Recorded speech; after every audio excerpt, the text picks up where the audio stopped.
soy una hija del Inti Sol, de la Pachamama y del Inti Sol.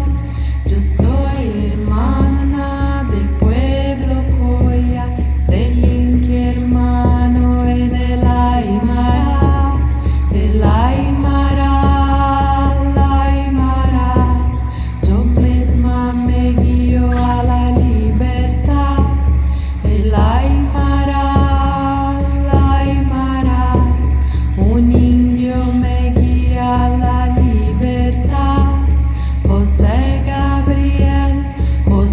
Gabriel, el cóndor canqui, el gran Tupaki, es Tupac Amaro, el gran Tupac, que son mis hermanos cordilleranos.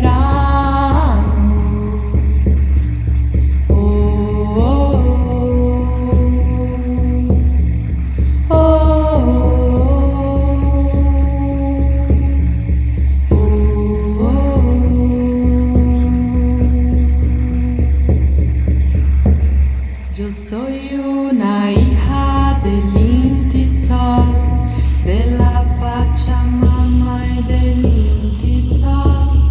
Yo soy hermana del pueblo Coya, del Inti hermano y de la Aymara, de la Aymara, la Aymara.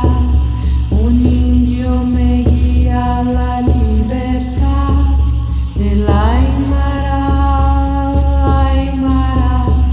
yo misma me guío a la libertad. José Gabriel.